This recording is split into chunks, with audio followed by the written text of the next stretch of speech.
Hello, my name is Gemma. I'm a criminologist, mummy of two, and today I really want to talk about how it's my daughter's birthday today, and she's 5. My Anastasia, my princess, and she is. And if I'm not allowed to say that, well, there's a problem there, isn't there? So anyway,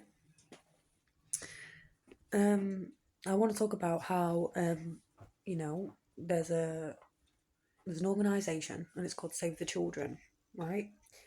And I've never seen this before, but there's obviously been a shuffle of power since 2020, where they try and make you all go to an ombudsman if you have a complaint, right?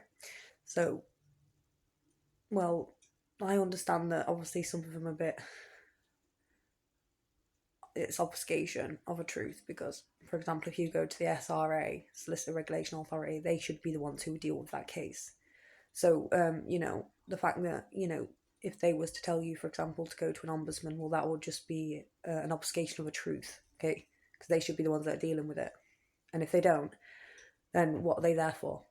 What is their purpose as a solicitor regulation authority? What is their purpose? There isn't one anymore, okay? So, what's the point in having that? And there isn't any. Okay. So just want to sit with that one for a second.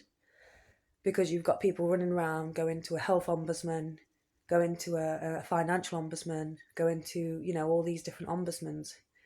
And, I understand, but there needs to be sort of like a more of a position where they're not ombudsmans, but it's more of a joint decision, but they're all independent as well. They don't sit together all the time and collude or plan, which sounds, a bit corrupt.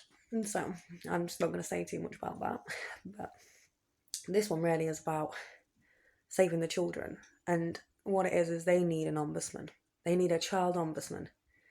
And this is in relation to the United Nations Conventions of the Rights for a Child. And this is that the children need to be protected. And there's no one to stand for an ombudsman for the children. And I understand that maybe it'll get taken by somebody, but I want to stand. I want that job. I want to do it. I want to be able to stand. I want a position of power where I can stand and I can do that.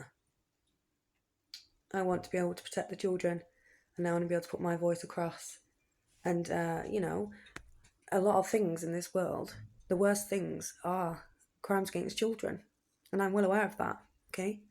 So I already know that I'm a good woman and I wouldn't do anything harmful towards a child. I've proved myself time and time again. And due to the negligence of a case or corruption, it can be obfuscated. However, as I stand, I'm a good woman, okay? My intention is to protect and care, right? And follow the United Nations Conventions of Human Rights for a Child, okay? And that's what it stands for. So Save the Children are in partnership with this. However, we have to make sure where there isn't any corruption going on and to, push that out, okay? So what happens when there's corruption within a system? Because it's everywhere, but it's about pushing that all out and then understanding where is the corruption taking place, if people are going to listen about it and then remove that, okay, or let it continue. Because what happens is when it continues, it just gets bigger and bigger and bigger. And you have to understand that through those processes, if it just gets bigger and bigger and bigger, there's going to be nobody that's going to be able to, foresee what the future holds. Because it'll just be a damage in effect on the world. But it's the children, okay? So we have to remember that these are our next generations and we have to survive. And if we're not going to help those children and everything's going to be ignored and deployed like it's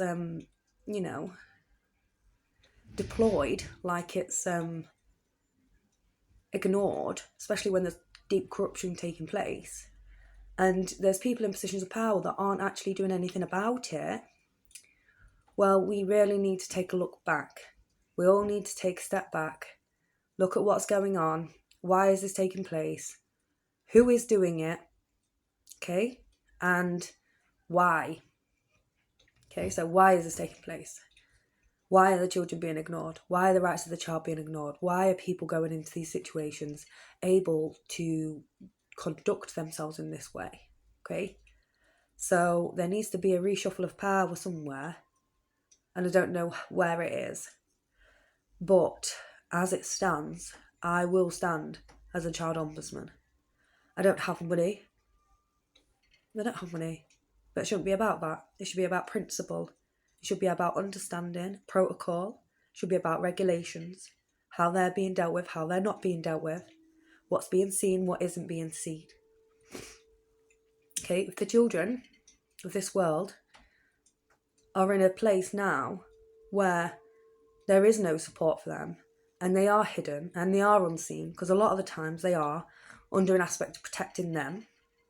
But at the same time, what that means is you're leaving all those children hidden, so they're unseen. So that means they're more likely to suffer harm and abuse, okay, at the hands of perpetrators and abusers.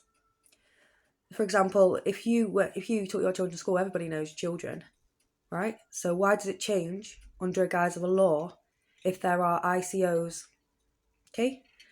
And they say it's an aspect of protection, but what it is at the same time, it actually diverts that aspect of protection because there's no one there to protect them. Because you've got to think, who loves them children? Okay? The people who they were with probably loved them more than the people they are going to. And it's not because they're better or anything like that, it's because they came from them. They came from their bodies, their wounds. They grew inside of them. They are part of that person. So ultimately, sometimes, there are things that should be safeguarded in certain contexts if they're not being treated appropriately in the first place. However, you must understand that the children, if they are being hidden, they are more likely to be trafficked. They're more likely to be put in vulnerable situations where abuse can occur. They're more likely not to have emotional support because you've taken it away from them. Okay?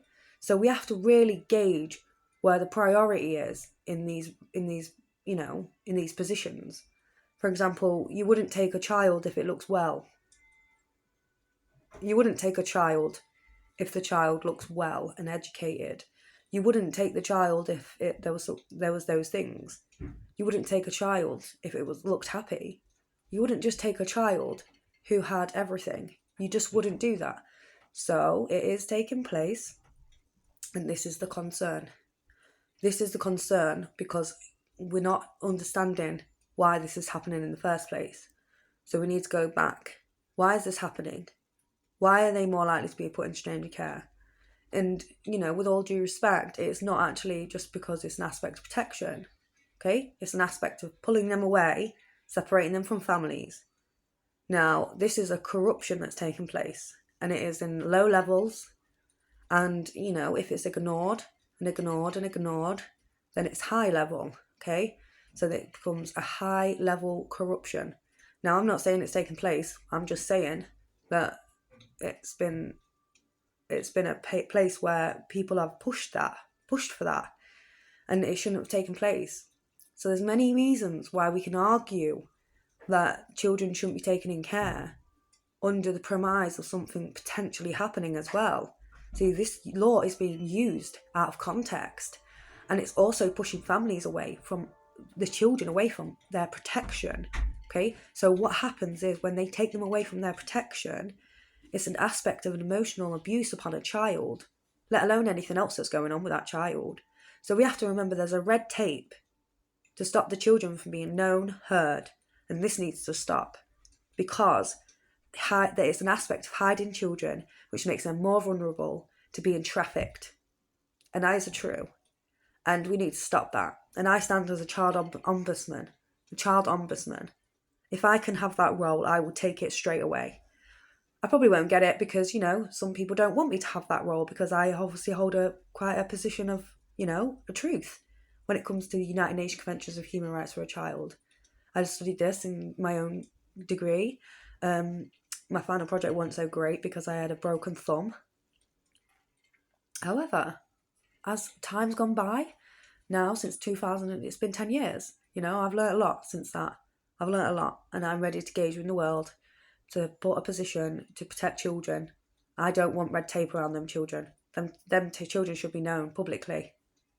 The ones that are being taken, they should be known publicly. Their names, they should be known. Okay? There should always be an aspect of protection for them, not a register. A position where the children are all logged, and it's literally, they're the children of the world, and we have it, and it's all there. All the children are accounted for. They're not hidden. Okay? That'll be one of my things that I'd introduce, so that all the children will be accounted for, so that you can't, so that nobody can steal children or traffic them. And if it's under by law as well, it has to be within reasonable grounds the children are taken in the first place. So that would be my call, especially for England. I haven't gone to the other countries yet, but I would definitely insist that the children aren't hidden. My name is Gemma Haley. I'm a criminologist and a mother of 2. Thank you for listening to me.